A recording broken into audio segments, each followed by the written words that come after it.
Good afternoon. My name is Kyle Roberts, and I'm the Associate Director of Library and Museum Programming at the American Philosophical Society. Welcome to today's virtual discussion with Reid Gotchberg, author of Useful Objects, Museums, Science, and Literature in 19th-Century America, published in 2021 by Oxford University Press. We have a very generous 30% discount on Reid's book today, and we'll be putting a link to the website where you can order the book as well as the code. So I do hope that you'll take advantage of this.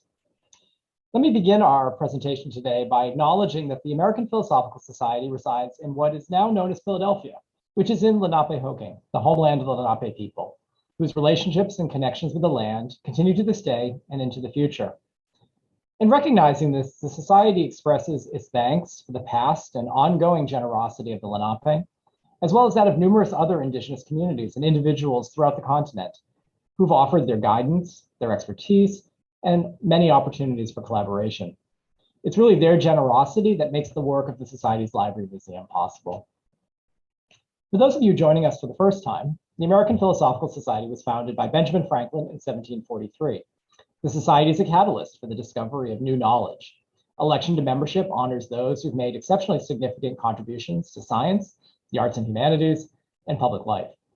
The Society promotes research by providing over $1.5 million in research grants a year, primarily to younger scholars who we feel need the support the most.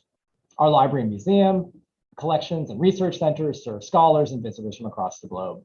Please check out our website, amphilsoc.org, and again, we'll put that link in the chat, to learn more about what we do and for news of forthcoming events. You'll notice that today we are using Zoom webinar for our discussion, so not to worry, you've all been muted. If you have a question at any time, please use the Q&A button, and that's going to be on the bottom center of your navigation bar. You might just want to locate that now. You can type your question in at any time, and we're going to have plenty of time at the end of the presentation for a Q&A session with our speaker and our head of scholarly programs, Dr. Adriana Link.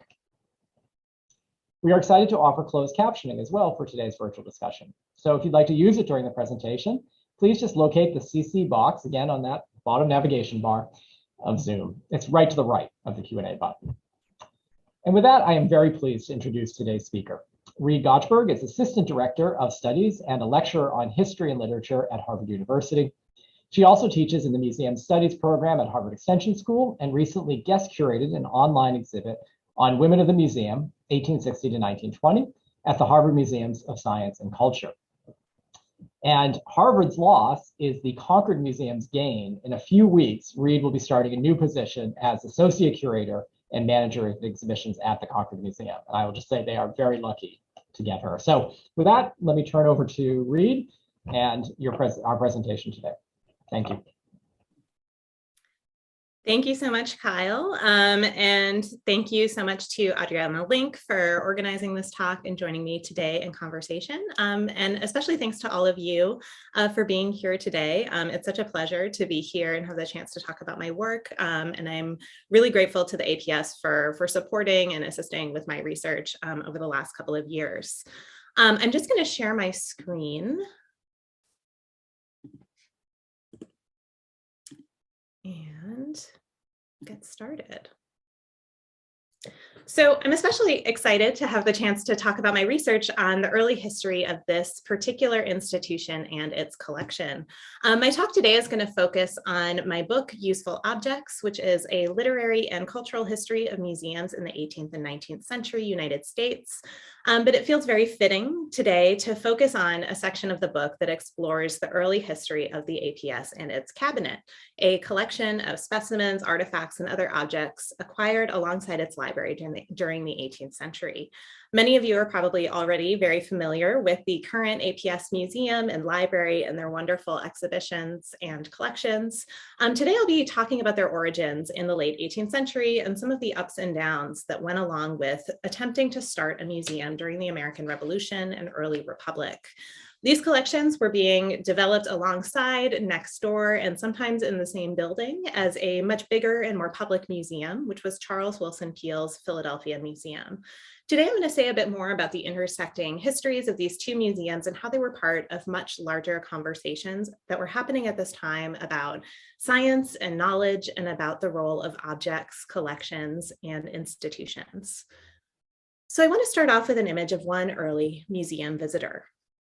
In 1806, Peale's museum was located just across the street from the APS, and we can imagine this visitor walking by where some of you are currently located today. Peale established this museum during the 1780s, and it soon grew into a large and popular institution in the late 18th century. Peale's museum is one of the best known examples of early American museums.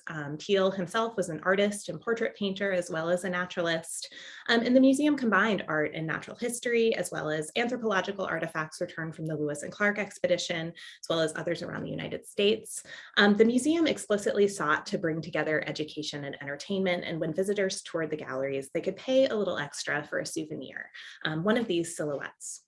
So most visitors to the museum were white, elite, or middle class and able to pay the price of admission. But this silhouette tells a somewhat different story. It's attributed to Peale and his sons, but it's also possible that it was done by the Black artist Moses Williams, who also worked at the museum. It's also one of the few documenting sources of a tour of the museum by a visiting Native American delegation in 1806. This was not the first time that the museum had hosted Native visitors. During negotiations with the federal government in the 1790s, newspapers reported on their tours of the galleries. But this silhouette was part of a series of about a dozen portraits of individual members of the delegation, which Peale then sent to Thomas Jefferson, noting, quote, "their interesting characters by the lines of their faces." Most of the other silhouettes include the name of the sitter, but this image includes only the words number 10. So Peale had already forgotten the name of this person. Difficult to see on this image is the fact that beneath the silhouette, this portrait has also been stamped in all caps with the word museum. So it's a marker of this object as a souvenir. The image not only offers a material record of their visit to the museum, it also opens up questions about who participated in engaging with objects and with collections, who determined their value and why, and what kinds of information and knowledge were preserved in the process. So these kinds of questions were central to the early history of American museums, as I explore more broadly in my book, and will say more about today. My work is focused on the 18th and 19th centuries, and I was especially drawn to this period because it's a moment when so many museums were being established in an era of really enormous transition in terms of how both the founders of museums and their visitors were thinking about their value and purpose. Most museums were short-lived and their collections dispersed after a brief time. Some evolved into new kinds of institutions with a different focus today from their origins, and some still exist today. The book focuses on the broader debates that surrounded these collections, and especially the reflections among writers, artists, and visitors. So these discussions often resemble the kinds of conversations that are ongoing at museums today, about how objects are valued, about who will have access to knowledge, and about the role of these institutions in society. One of the goals of this work has really been to think about how the longer histories of collections and the kinds of imaginative, creative, and reflective discussions that surrounded them at an earlier moment can inform how we understand and consider new ways of interpreting them and thinking about the relevance of the museums today. So with that in mind, I'm going to begin by saying a little bit more about some of the larger themes and questions of the book as a whole before bringing us back to the APS and its early history. And finally, I'll conclude by reflecting a little bit about the contemporary stakes of these issues for museums, libraries, and archives today. So museums have a fascinating, complicated, and often troubling history. Scholars commonly trace their origins back to early modern Europe when individual collectors created cabinets of curiosities filled with a wide range of fossils, other natural history specimens, artifacts, and other objects returned from voyages around the world. The idea of curiosity was really inseparable from colonialism. It stood in for discovery and wonder, but it also stood in for otherness, for a Eurocentric view of the world. As time went on, collectors continued to view objects as being really valuable to the process of producing knowledge, and they looked to expand their collections in order to include as many different examples from across natural and human history as possible, in order to create encyclopedic collections that could allow for the study of all branches of knowledge. So in Europe, these individual collections would often form the basis of more public, large-scale museums, such as the British Museum. But around the same time, many royal collections of art were being turned into public institutions, such as the Louvre and the National Gallery. And these institutions were really important models for the kinds of museums that were established in the US, as well as the aspirations of their founders. It wasn't until later in the 19th century that we see the kinds of specialized large-scale museums like the Metropolitan Museum of Art, American Museum of Natural History, and so forth that were being established by wealthy tycoons in large cities. The Smithsonian was also founded in the mid-19th century. But I've been really interested in an earlier and kind of in-between moment. So if we look forward from the 18th into the 19th century, we can see this very gradual and messy and non-linear transition from a kind of cabinet of curiosities model where you have these collections that are filled with all kinds of different objects, natural history specimens, antiquarian artifacts, anthropological materials, technological models, books, prints, and so forth, where you see this transition from all of this variety to greater specialization, from collections that were imagined much like libraries as repositories of objects to be read and consulted as much as displayed, and from institutions that were restricted to elite audiences to those dedicated, at least ostensibly, to public education and access. So what can we learn from this period, and why look at the prehistory of museums dedicated to history, science, and culture? So first, I think it's important to note that the very term and very idea of a museum was in flux. We see this in the different words and terms that are used to describe collections around this time. You might hear something like a cabinet, a gallery, or a museum all could mean a collection of objects. And these collections were also housed in many different locations, from libraries and historical societies and scientific societies to academies, lyceums, and colleges. Despite these different contexts, many of these institutions shared a lot of resonances in how their purpose was being imagined and even some of the language that they used to describe it. And this leads me to my second point, that museums are really informing broader conversations about what we value, choose to preserve, and even define as knowledge itself. So some institutions, and perhaps most famously the American Philosophical Society, emphasize the goal of useful knowledge, suggesting how material objects could make knowledge itself more tangible and concrete. And additionally, they outlined a broader mission of research and education. Museums committed to preserving objects for posterity, and they promised a kind of democratic access to knowledge. These lofty goals, however, were accompanied by and depended on the power structures of colonialism, racism, and elitism, which meant that only limited audiences were able to engage with collections or claim authority at this time. So the title of my book, Useful Objects, comes from this idea and this question, useful to whom and for whom? Not everyone agreed on these categories, and these moments where we see resistance or experimentation, I think, can help us better understand not only the rise and trajectory of museums during this period, but also how they fit within American culture more broadly. So one thing I tried to emphasize in the book is the uncertainties that surrounded these conversations. The founders of museums often pictured order, imagining collections neatly arranged in cases or cabinets, and envisioning a process for determining what we know and value through objects.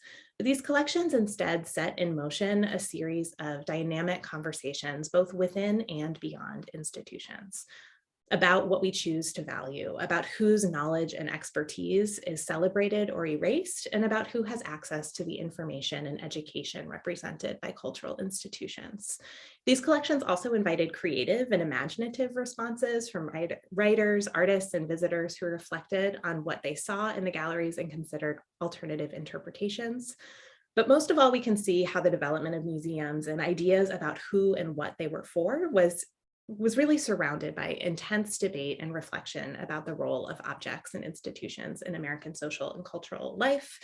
And it was a period of major change and transformation, but the development was really far from inevitable. So in that sense, as I'll say more towards the end of my talk, it really resembles, I think, some of the conversations that are taking place today about the role of cultural institutions. So with some of these larger questions in mind, I want to return to the APS and consider the intersecting histories of two collections, the cabinet at the American Philosophical Society and Charles Willson Peale's museum. So of the two museums, as I mentioned earlier, Peale's is by far the more famous. He was very good at promoting it, so that certainly helps with its later legacy. But as we've already seen, it attracted numerous visitors, and its collections ranged from portraits, taxidermied birds, and anthropological artifacts to a gigantic skeleton of a mammoth.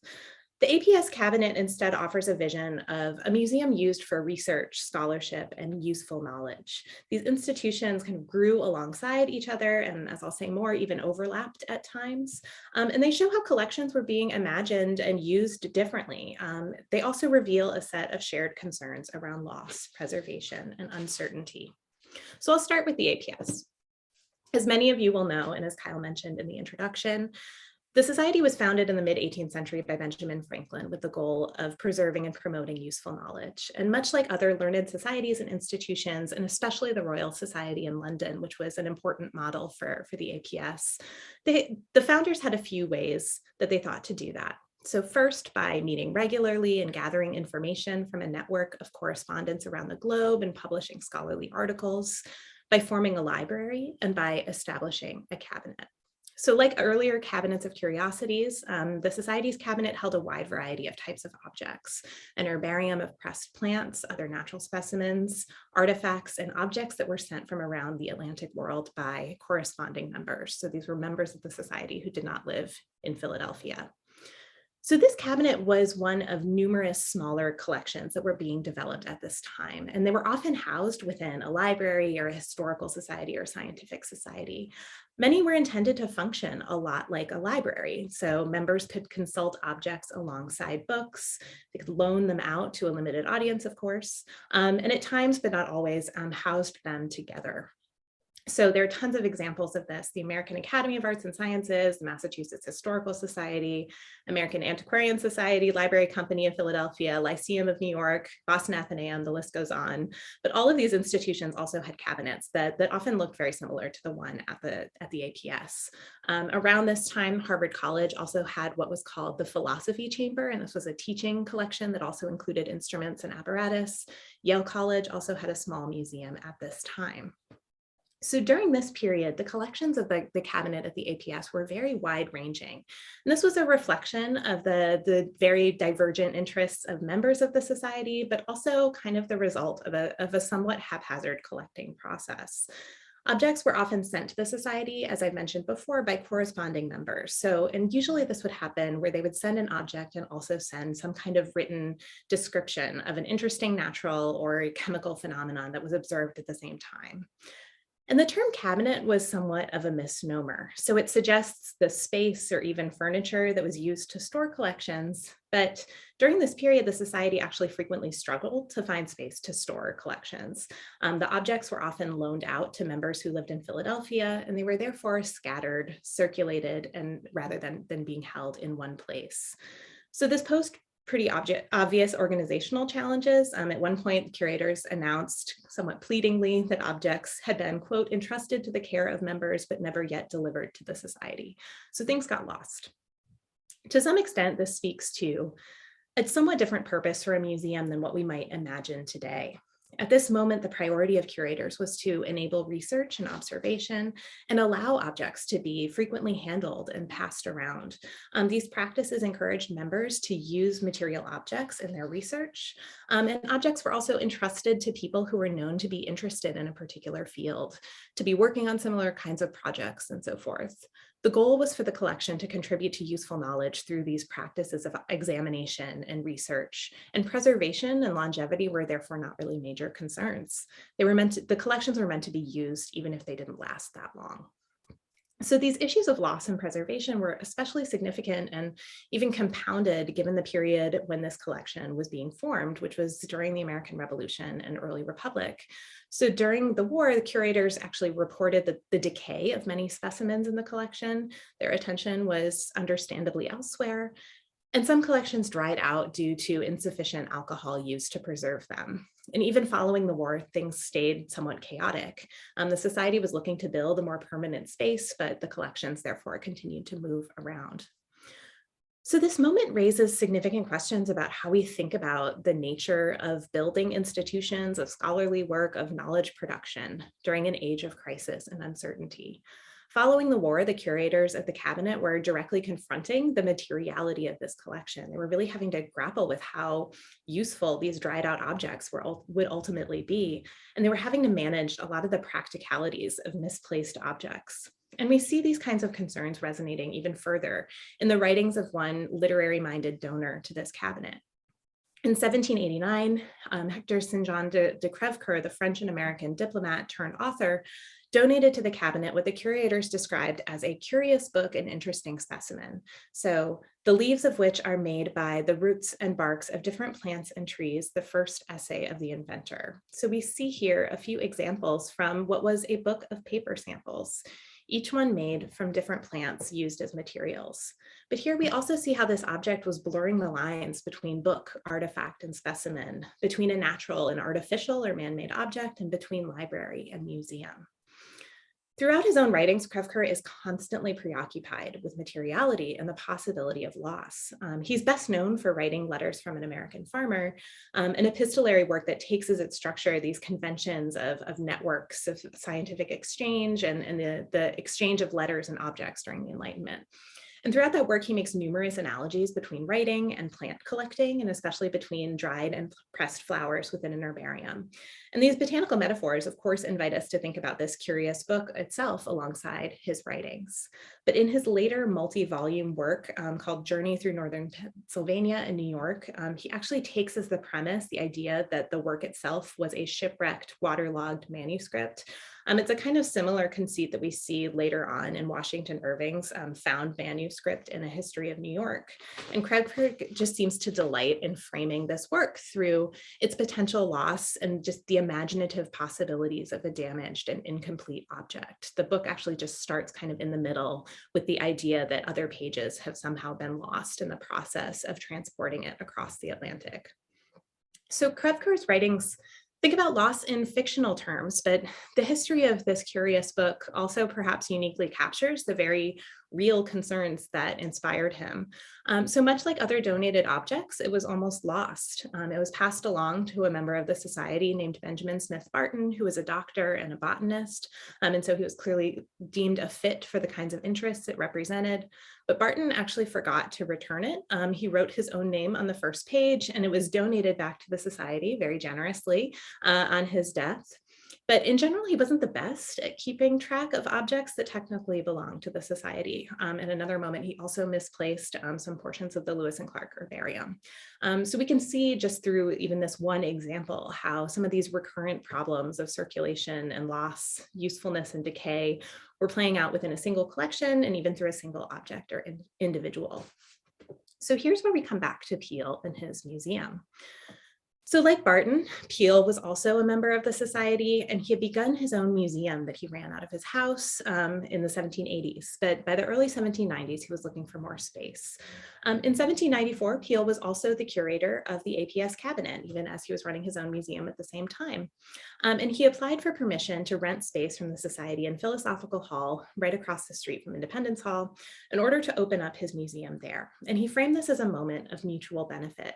He would offer his own skills of preservation to the society and implicitly help with some of the issues of decay. And he would also use this space for his own museum. So given his dual roles, it's very likely that he was also displaying some of the society's cabinet collections alongside and within his own museum. And here we see the learned society and the public museum coming into contact. So in his speech to members of the APS in 1792, Peale emphasized his skill at the practicalities of running a museum. And I should say that his goal was mostly to attract donations. He talks extensively about the cost of glass cases, of gilt frames, the other kinds of supplies he would need in order to create the kinds of orderly cases and cabinets that you see depicted in these images of his museum. And so it's a really fascinating document for thinking about what this process of running and maintaining this collection looked like. But he also goes into a lot of detail about his methods of taxidermy, his skill at preservation, and visitors to his museum often commented on the birds, especially as being very lifelike. And a few specimens actually even survive today, which is really unusual for natural history specimens from this time period. But then in this speech, things take kind of a strange turn.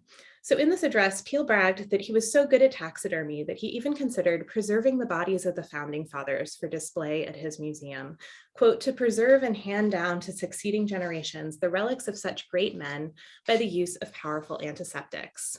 He also notes that he's pretty sure that the society's founder, Benjamin Franklin, would have been on board. This is an unexpected idea for a lot of reasons. On the one hand, this strange and radical proposal to taxidermy Ben Franklin allows us to glimpse some of the anxieties of the early republic, the fears of political instability when the nation's founders were no longer alive and in full view of American citizens. But it also allows us to see how Peel and his fellow members of the society were grappling with the role that museums and cultural institutions could play within the social and intellectual life of the nation. So what should they collect, preserve, and display? How might material objects be part of a process of constructing knowledge about history, science, and culture? And who would participate in determining what we choose to hold in our sight and value? The answers to these questions remained unresolved. In tracing the relationship between the cabinet and Peel's museum, we can also see a lot of uncertainty and a lot of competing ideas about the purpose of the collection. And this brief partnership was also not without its tensions. One of the largest specimens in the Society's cabinet, a skeleton of an Indian elephant, was placed on display at Peel's museum, but the Society was very careful to note that they preferred, quote, a handsome and suitable inscription to show that it was placed there as best calculated to answer the purpose for which it was desired. There's some scuffle in the meeting minutes about this decision.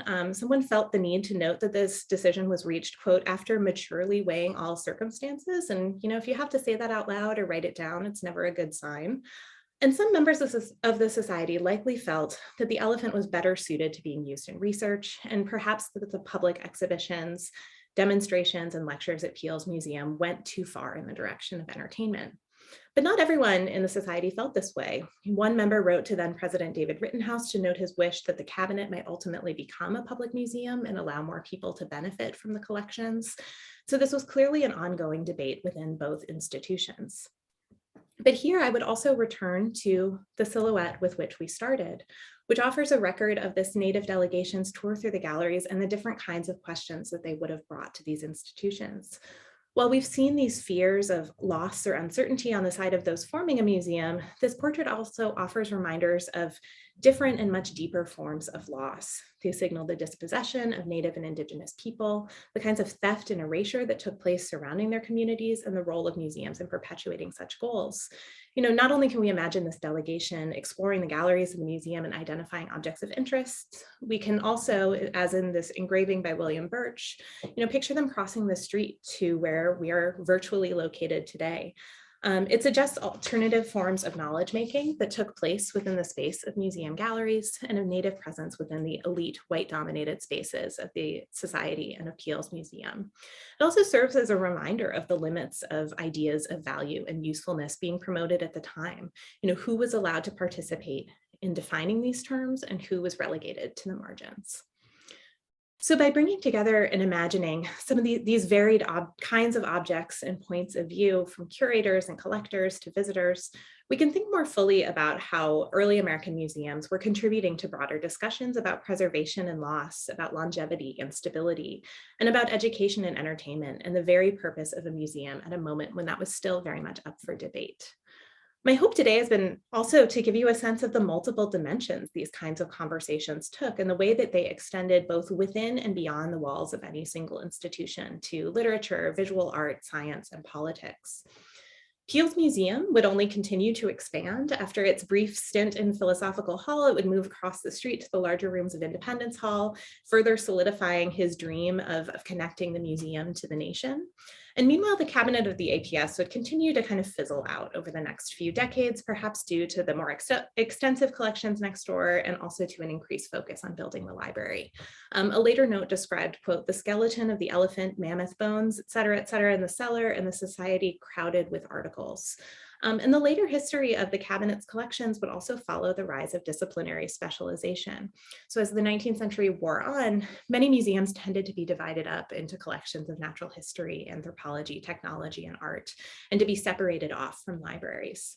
Most of the objects that remain from the cabinet from the 18th century are now at the Penn Museum or at the Academy of Natural Sciences in Philadelphia, divided up by fields of anthropology or natural history. And this pattern also played out in many of the other early cabinets that I mentioned earlier, with collections that were dispersed to anthropology or history museums from the libraries where they once resided.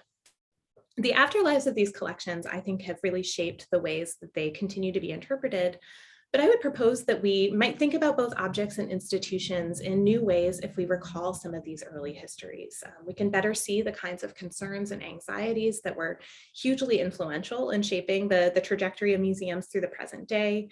We can imagine and put in conversation the different points of view of founders and visitors. We can also recognize the shared histories of collections that are dedicated to science, history, and art, even if today they're housed in different institutions. We can imagine, different ways of interpreting these objects and understanding how they were valued and used, who collected them, and their paths through different institutions. So in this way, I want to propose that maybe we can build on and expand the possibilities for interpreting and engaging with collections today. So the founders of 19th century museums, as I noted earlier, often really like to use similar metaphors. They like to imagine the quote spark that could result from placing different objects in fields of knowledge and conversation. And they sometimes described a process of collision between different objects and among the different minds and perspectives of those engaging with them. Throughout this period, the range of objects housed within museum cabinets and cases spurred many visitors to think about these possibilities for drawing new kinds of connections between them.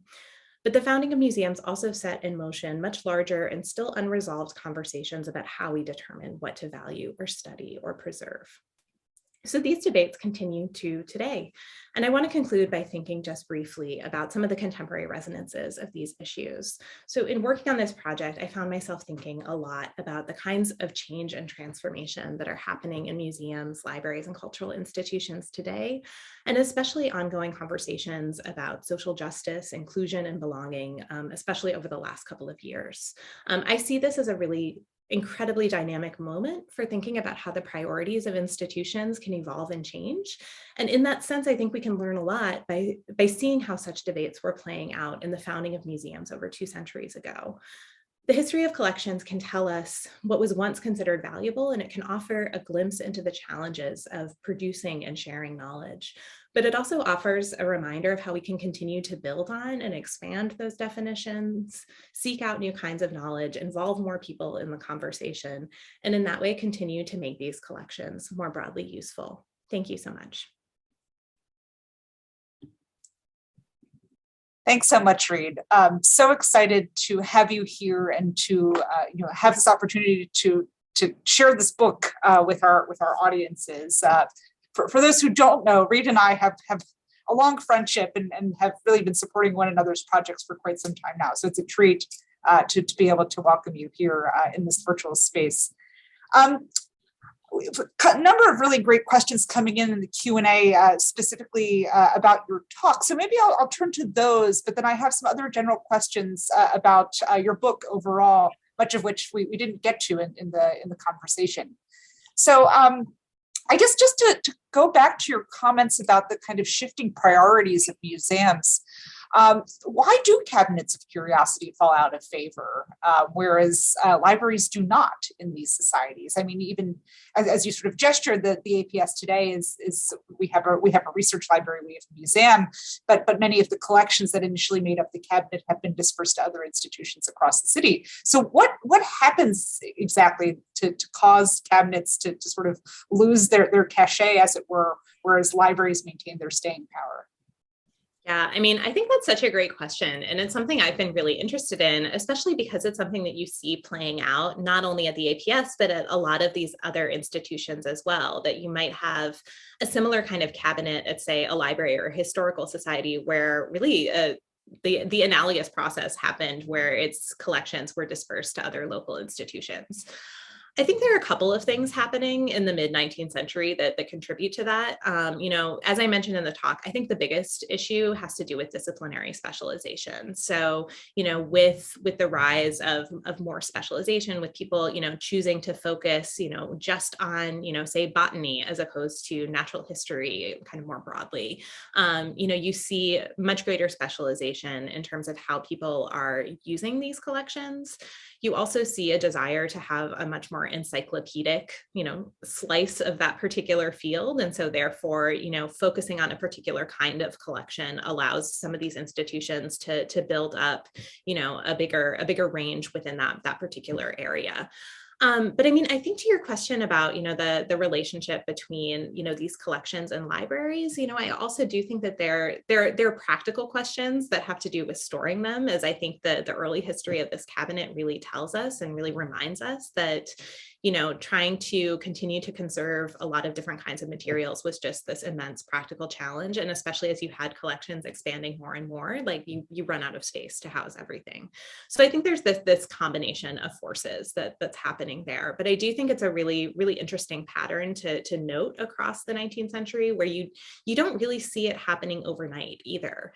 And I think that even with collections that are founded in the mid-19th century that are about, that are supposedly about natural history, often you still have a few other, kinds of objects or different kinds of materials, making it into the mix.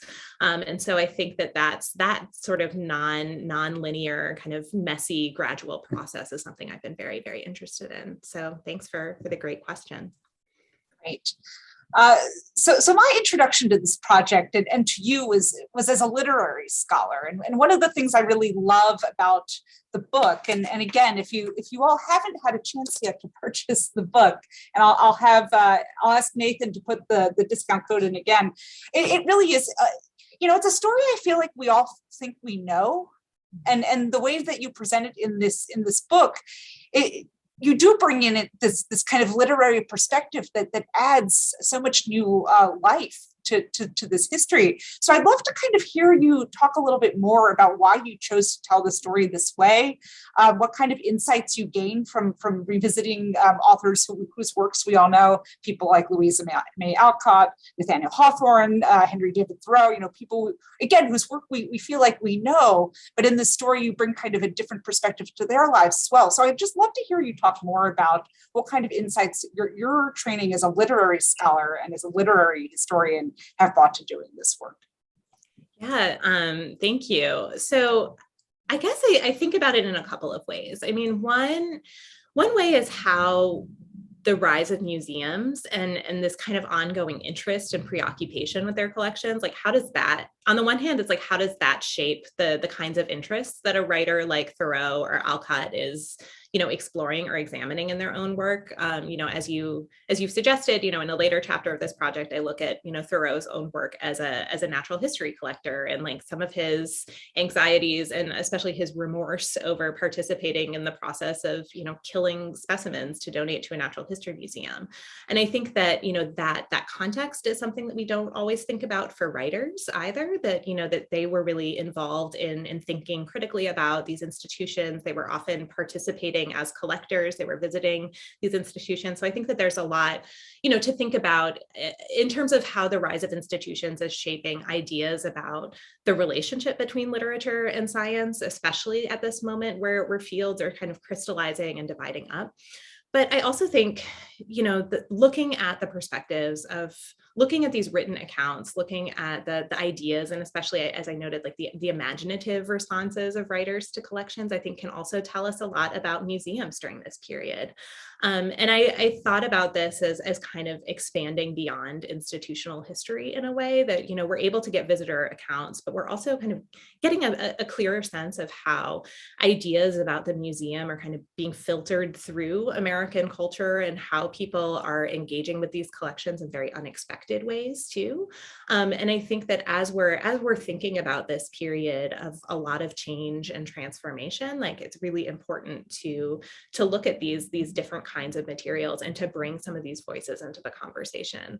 And I think that one thing for me, especially in thinking about both the museums and also these different kinds of accounts that I was really finding is that, because of the kinds of intersecting nature of like these different kinds of fields, different kinds of objects that are being brought together within these collections, I think that taking this interdisciplinary approach is also really important for just understanding how, they were being understood and used at the time too. So maybe a related question for you, and one that I've wondered. So when you first started this project, what drew you to it first? Was it the collections? Was it the stuff? Or was it the stories? Was it the authors? Like this is sort of the chicken or the egg question, but was it the stuff or was it the stories?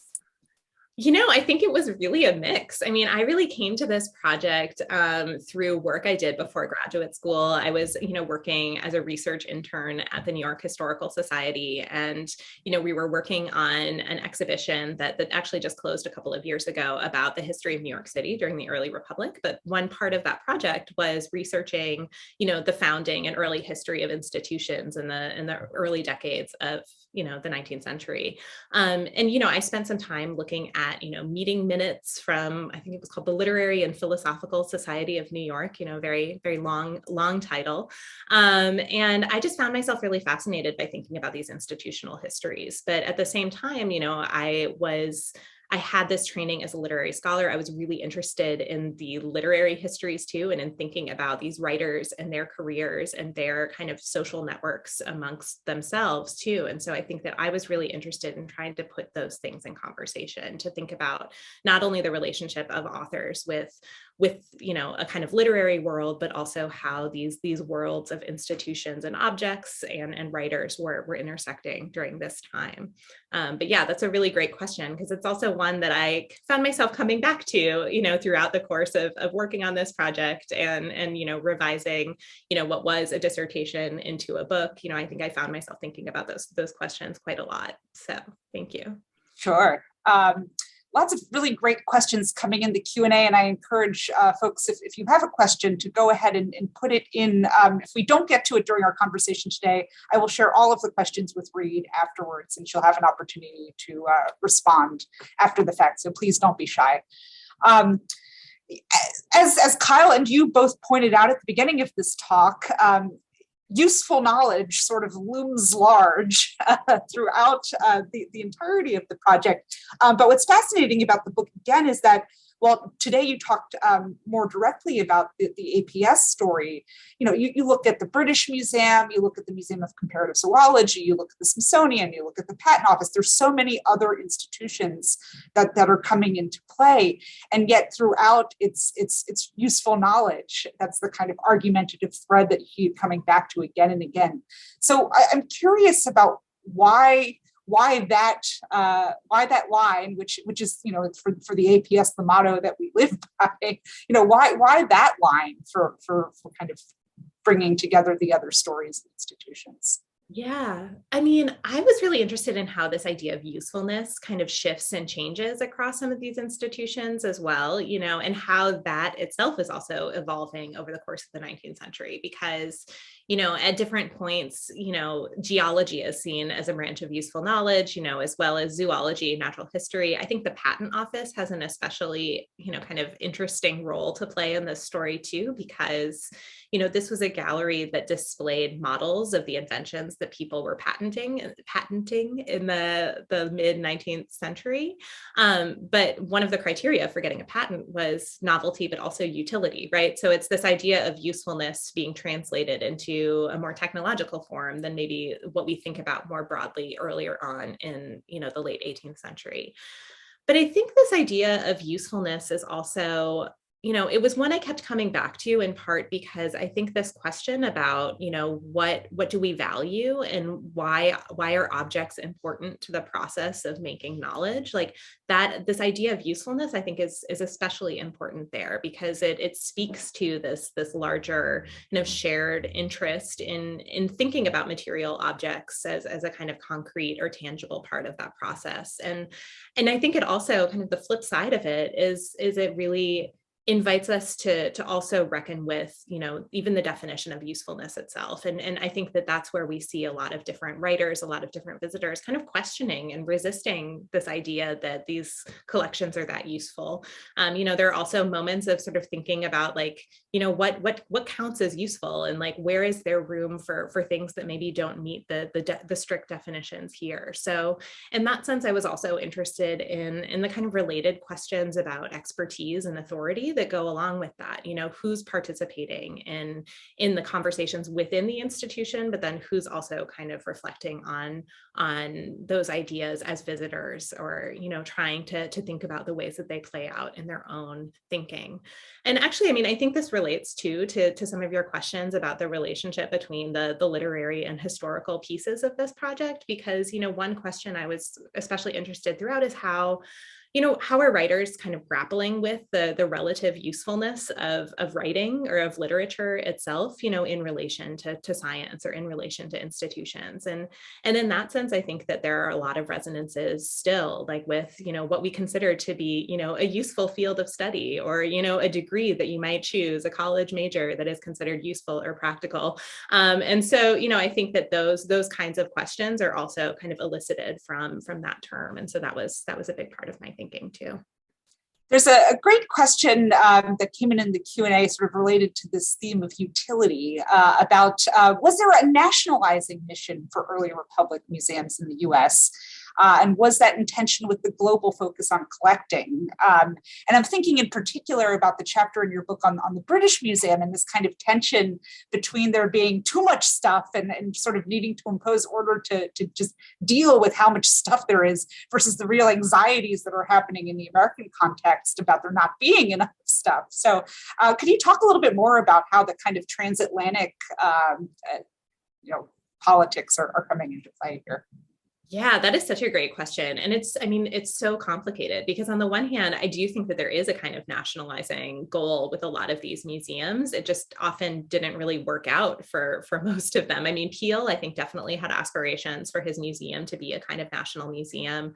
The US Patent Office Gallery was a kind of precursor to the Smithsonian because it was a public gallery in Washington, D.C. in a federal building that you could visit. But I also think that, for many other smaller institutions, often, in proposing that they create some kind of cabinet or museum, the founders would always kind of link it to some kind of larger national or even global aspiration. And actually, the first example that I give in the introduction to the book is a minister in the small town of Duxbury, Massachusetts, proposing that they start a museum in their town, and someday this will rival those, throughout the world. And it's like you see this kind of playing out even within, much smaller collections that maybe only lasted a few years or not much longer than that. In terms of the British Museum question, I think part of why I wanted to include that in the book is I think that it continued to serve as a really important model for a lot of American museums. And in some ways, the British Museum is a sort of stand-in within the entire book for the larger conversations that are happening about the relationship between American and European museums. So whether that's the British Museum or the Louvre, or, the list goes on. Americans who visited Europe during this period often would write about those experiences. The travel narratives were really popular. They would write short magazine pieces. And so, I think that in order to understand how people are thinking about museums in the US at this time, you really have to understand how they're also talking about European and European museums too. So I think that tension between the national and the transatlantic is something that's really important to understanding this discussion, because even in the case of the APS cabinet, so much of their activities are modeled on what was happening at the Royal Society in London, including creating a cabinet and including passing these objects around and using them in research and experiments. So I think those models are really important to how we think about the rise and the goals of American museums at this time. So a somewhat related question from Patrick Hayes, who asks, do you find a kind of competition between different 19th century museums? So, we've talked about several already, but Peabody at Yale, the Academy of Natural Sciences in Philadelphia, the Smithsonian. I mean, how does that kind of play into this larger conversation as well? Yeah, I think absolutely. I think all of these museums were really looking to have, the best, the unparalleled, the most encyclopedic collections, right? And you see this at Harvard with the Museum of Comparative Zoology. This idea of trying to create the natural history collection in the United States, you definitely see that playing out across different institutions. That said, I would say that there, even at this point in time, there was quite a bit of collaboration and exchange as well. I think in order to, promote that goal of having the most extensive massive and most encyclopedic collection, a lot of these museums would exchange objects with each other too. And so there's a kind of, there's a very robust ongoing kind of practice of, say, the Smithsonian and Harvard or Academy of Natural Sciences, exchanging duplicate specimens, for example, in order to kind of mutually build each other's collections. So I think there's a kind of balance there between, the collaboration and the competition among these institutions. But it is a really great question, and it's one that I think that helps us also think about, how these institutions were relating to each other as well as to their audiences. So we have a few minutes left, and there's a lot of really great questions about sort of the continued impact or the kind of tensions that are happening within these spaces. And again, one of the things I really appreciate about the book as you've constructed it is you're very good about showing these moments of rupture and showing these moments of possibility and stories that again, I feel like historians have kind of taken for granted at this point in terms of the early formation of museums. So one of our attendees asks about if there were any particular restrictions when it came for groups to gain access to these spaces in museums. I mean, you give the example of the Indigenous delegation come to Peale's Museum, but there are other sort of examples that are less kind of open. So maybe you can talk about those a bit. Yeah, absolutely. And, I think one reason I decided to include the example of the Native American delegation today and also in the book is that, to some extent, we also don't expect that these were spaces that were necessarily open to people who were not white or even not men. But that said, I think predominantly the access to a lot of these collections was, elite, white, educated men. And so, I think for me, one of the challenges in writing and researching the book is, and especially a book like this one, which is so focused on extended written accounts of museums by visitors or by collectors, is that primarily the people who are doing the most of that kind of writing are going to be the white men who had the most access to these collections.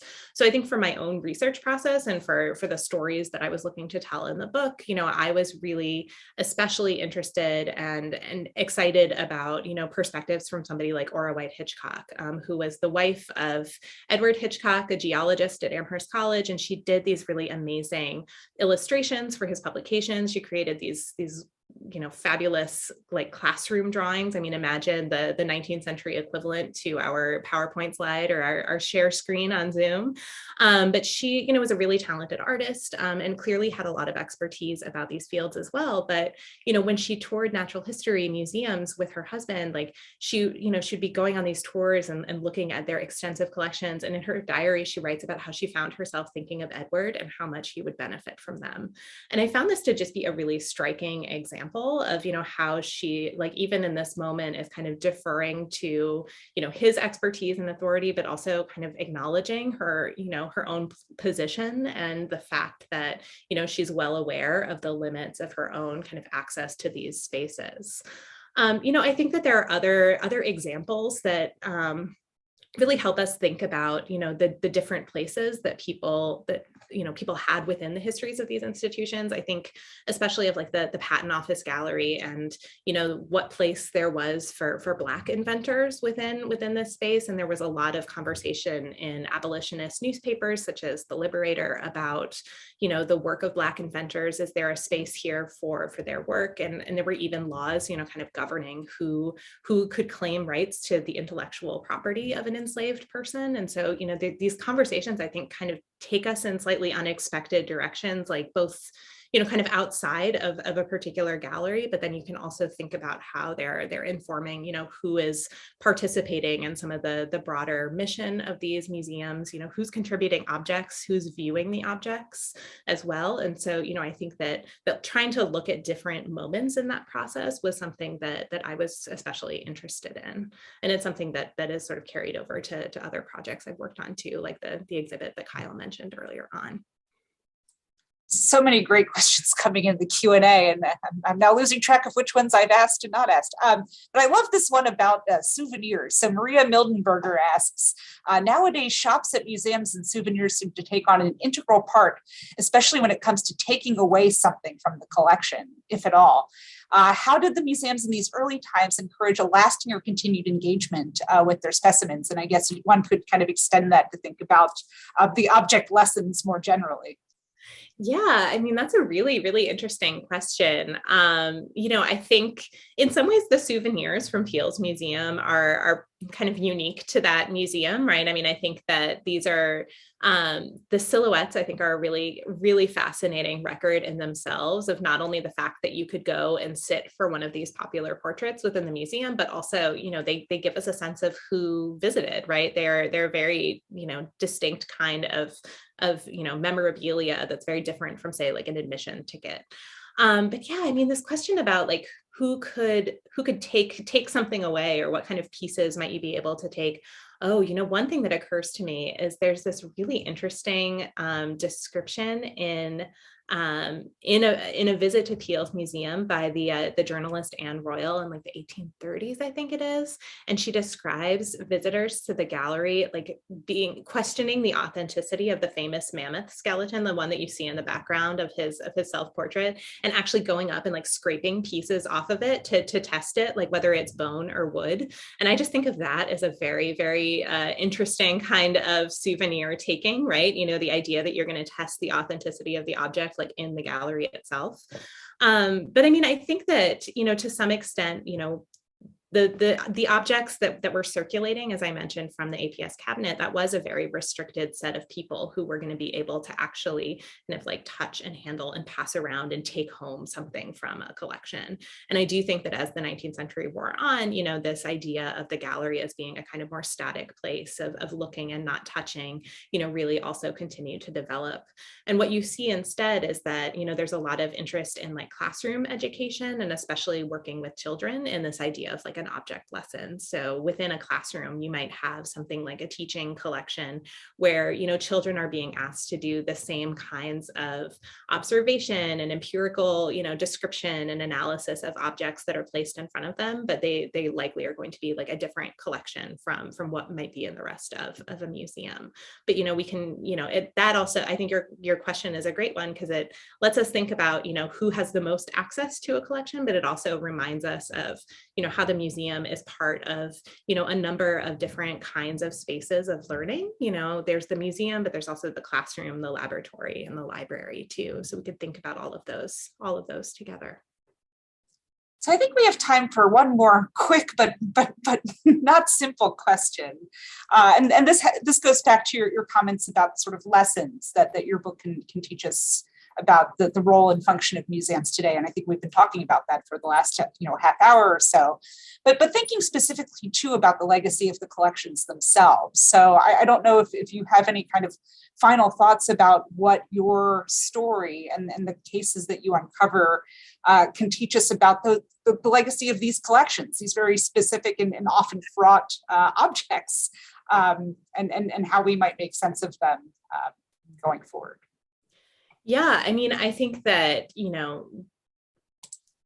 I think about this in a few different ways. I mean, I think that in terms of the legacies of individual museum collections, like I think that looking at institutional history and trying to trace the routes that objects took to make it into the gallery or make it into museum storage, is a really important part of the process of just understanding the objects themselves and understanding how they got to a museum. And I think that, as you're suggesting, they open up a lot of really important questions about ownership and, who should continue to hold this object, and are there, people or communities to whom this object more rightfully belongs. But I also think that it raises really significant questions for interpretation. And I think about this a lot, from a kind of curatorial, but also from the standpoint of someone who does a lot of teaching with collections, that, I think my work on this project has been, really important to how I think about teaching with collections, like the importance of bringing a lot of different vantage points in, bringing perspectives of people from, the humanities and social sciences and the sciences together, because I think that there are a lot of opportunities for thinking in new ways about these objects and thinking about how they connect to each other, and really opening up, different ways of interpreting them and showcasing them and connecting them to ongoing, issues and conversations that are happening today, not only about museums, but just about, kind of broader issues and conversations that are happening across American culture, whether that's, race and social justice or climate change. And so I think that, I think a lot about how we can facilitate those kinds of conversations, how we can use education and interpretation to open up, some of these ideas. And so that's something I also hope to see more of going forward. Great. Well, I wish we had more time to talk because I have more questions. I was going to ask you about what artists you think are doing the kind of work that folks in your book are doing today, but we're going to have to table that question for another time. Thank you all so much for sticking around. Thank you, Reed, for being here and for writing this fantastic book. If you haven't ordered your copy yet, there's still time. And thank you to Oxford University Press for the generous discount. I guess our time is up, so it's time to close. And thank you again, and I'll see you soon. Thank you so much. Okay, take care, everyone.